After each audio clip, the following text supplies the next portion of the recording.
There's a whole lot of hoopla about politics in comics.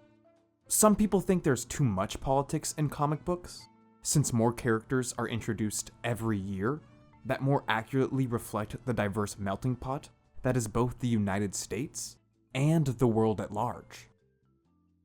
You can call that political if you want, but it's also just a good business decision. The wider selection a publisher can offer, the more readers they can expect to bring in and potentially turn into long-term fans. There was a time, however, where DC Comics felt much more comfortable being explicitly political. In 2008, during the run-up to the presidential election taking place at the time, DC published a 4-issue series called DC Universe Decisions that focused more on politics and campaigns than anything else. An interesting concept and theory, Decisions ultimately falls short due to its paper-thin presentation of important issues and what I would consider to be a shallow reading of where certain characters fall politically.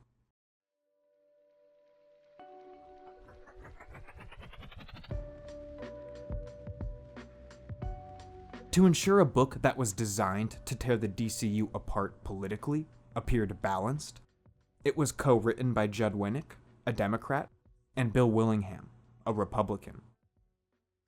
The basic story consists of a body-snatching villain targeting candidates from both political parties, prompting the Justice League to step up and assist the Secret Service in their attempts to protect the presidential hopefuls. Green Arrow, himself a former democratically elected official, speaks up about his desire to be assigned to a candidate he actually agrees with, a decision that leads to him officially endorsing a candidate and opening the door for other heroes to do the same. Discussing the origin of Decisions with Newsarama, then DC executive editor Dan DiDio described the desire to create a story explicitly linked to the political buzz in the air at the time. We're entering a very interesting election year this year, and what I think is important about it is that there's this excitement, a sense of building. There's change in the air in regards to the whole political process that's at play in the United States. What we want to do is tap into that emotion and tell a story that plays in the DC universe with our characters, while using the political backdrop we're seeing now to help to define our characters better. There have been political comics since Decisions, but it's hard to imagine a DC or Marvel editor making a similar sales pitch today. Not only would people overreact and nitpick each superhero's political identity on Twitter once they were revealed, but the fact that the whole series boils down to a shallow attempt to cash in on the country's political moment would be noticed and rightly mocked by consumers on both sides of the ideological spectrum. The one positive here is the book's existence highlights that the political divide wasn't nearly as severe in 2008 as it is now. But no matter how good the creator's intentions may have been, the series' lukewarm tone and inability to actually stand for anything besides civility makes it feel as hollow as celebrities telling people to vote without being explicit about what is at stake on the ballot. Take your clothes off and vote. Vote, vote, vote. Everyone's voice matters in this election. Please vote. America needs you.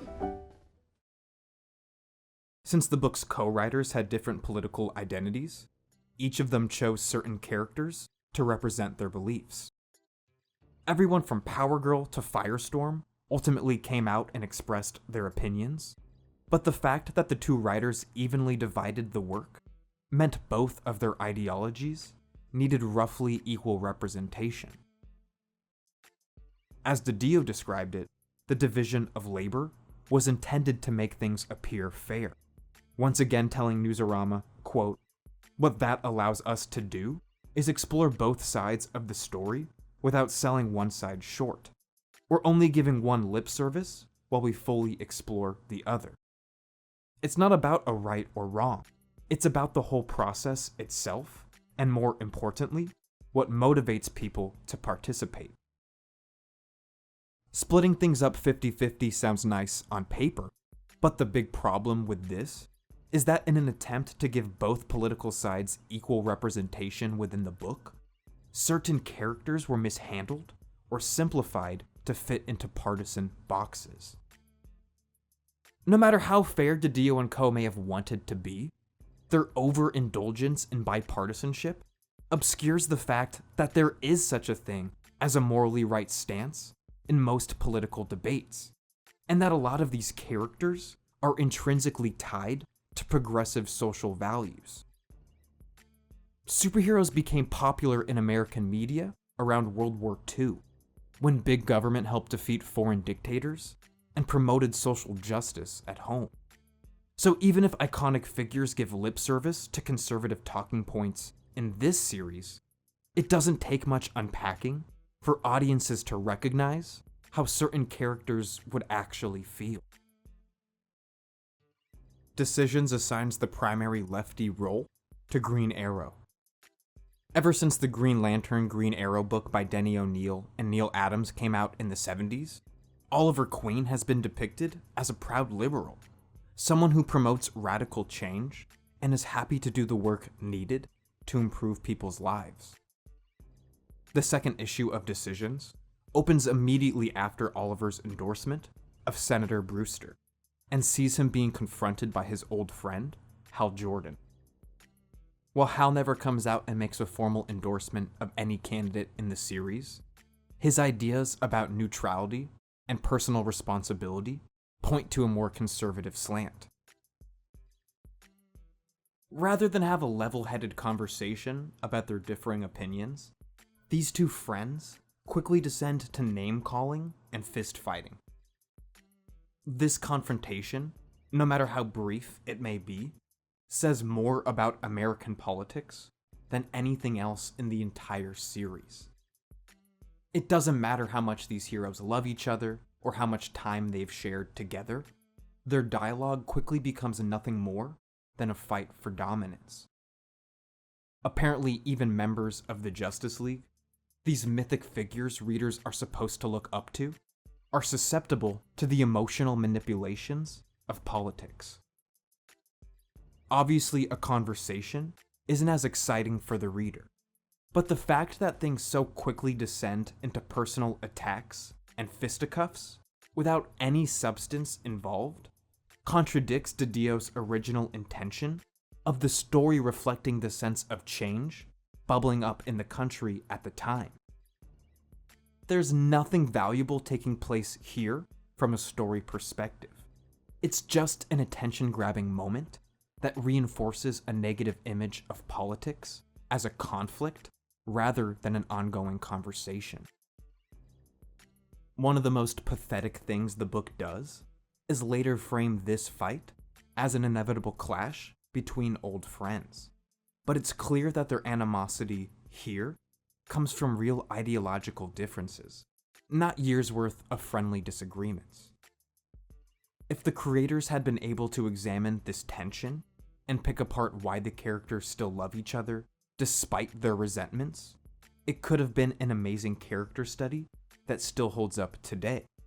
But instead, it's a completely worthless confrontation that depicts both of these heroes as immature fools rather than principled individuals who know how to compromise and work together.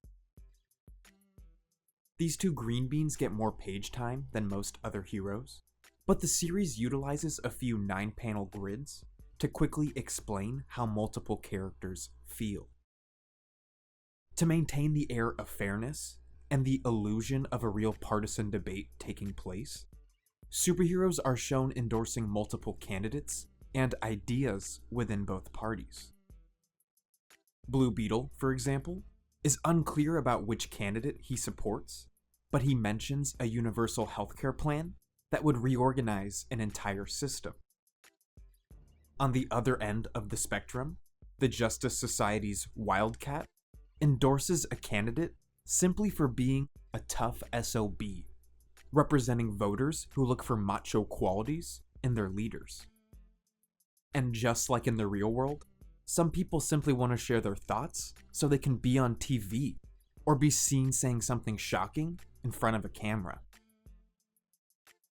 As silly and careless as these panels seem, DC apparently took them and the whole book very seriously.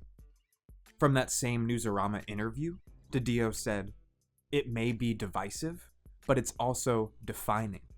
This is just another step for us to define who our characters are." Even though Final Crisis was coming out at the same time, this is the book DiDio pointed to as defining the moment and the publisher's most iconic characters.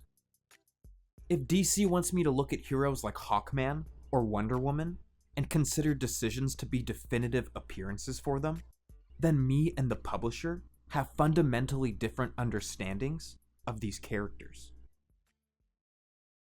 Between 1998 and 2003, Paul Dini and Alex Ross teamed up for a series of oversized books that examined the essence of some of DC's finest characters.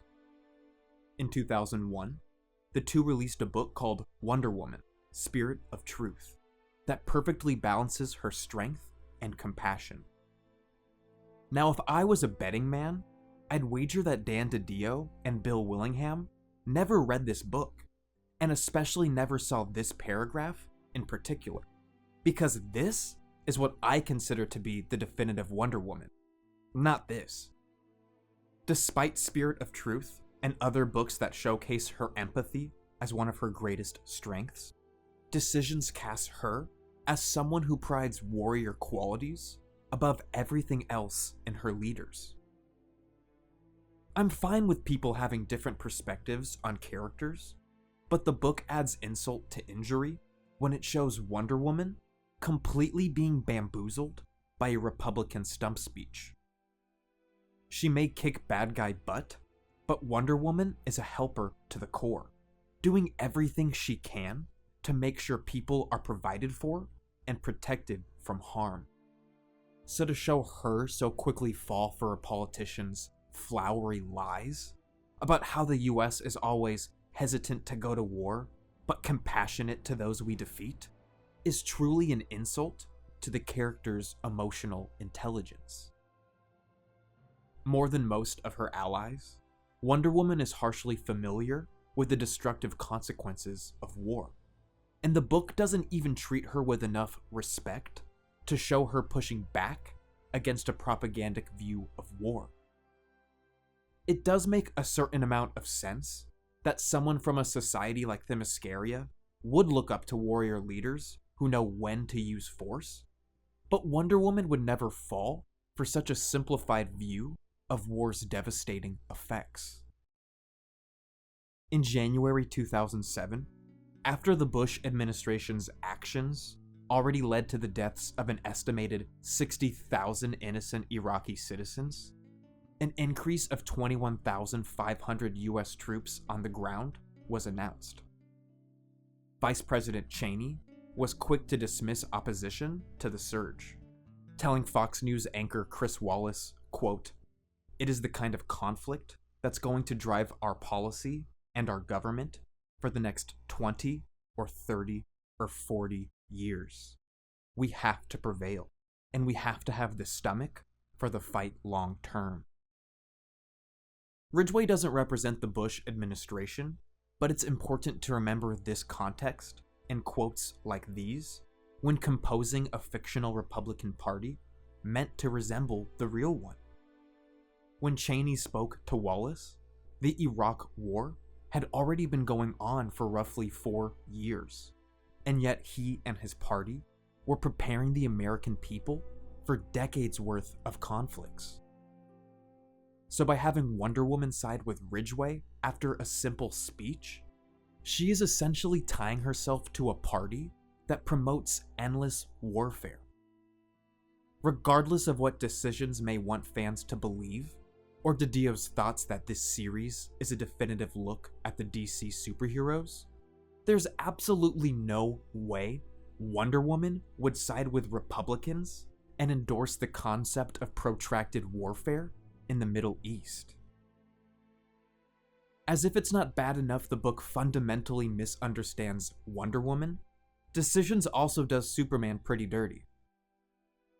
While the world's superheroes come forward politically, Superman remains neutral and above the fray. Throughout the series, Lois Lane is open about her conservative leanings, but Clark Kent consistently keeps his views a secret from his wife.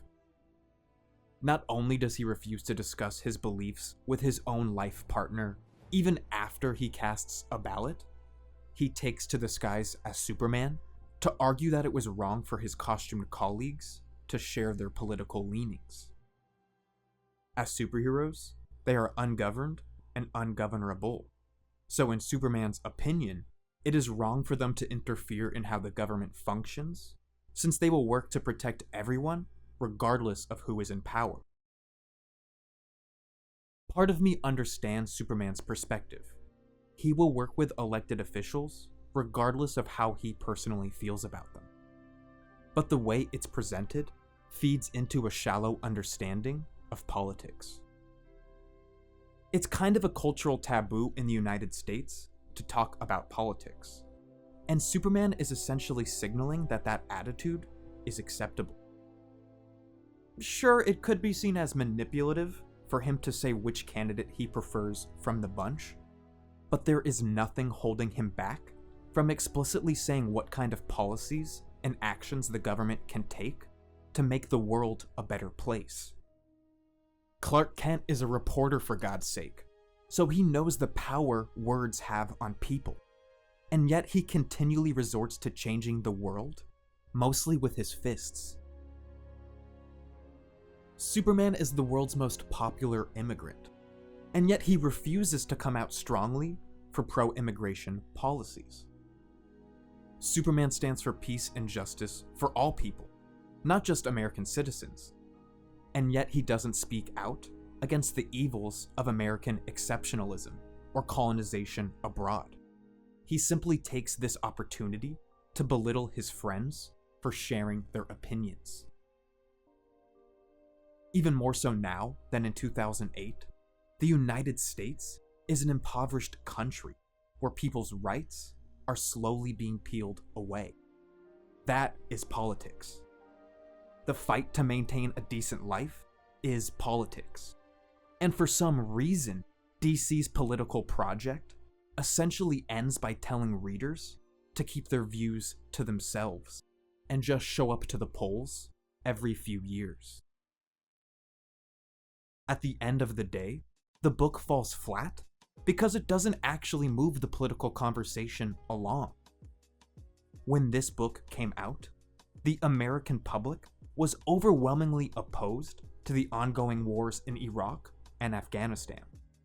And yet, the book spends ample time describing the ideal president as a warrior, rather than asserting that everyone should be striving for peace and universal human rights. Hollow in every way, the book would rather focus on the illusion of politics, like making Huntress rationalize her choice to support a female candidate as the best person rather than the best woman for the job, rather than actually examine or comment on the disgusting behaviors that lead the American populace in particular to make such terrible decisions.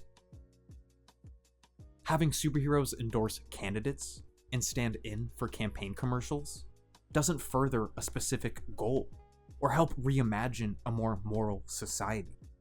It just cheapens the entire definition of politics. Politics is so much more than voting. It's about maintaining a healthy civic society, growing strong communities, and working to understand and empathize with the struggles of people around you. By simply showing superheroes as political beings in this one-off event, DC is failing to represent the true nature of politics. Everything these superheroes do, from diving headfirst into an emergency to forming teams with people who are different from them, is a political act. So the next time DC wants to make a political statement, they should do it by allowing their characters to actually stand for something, rather than just have them stand next to vacant politicians.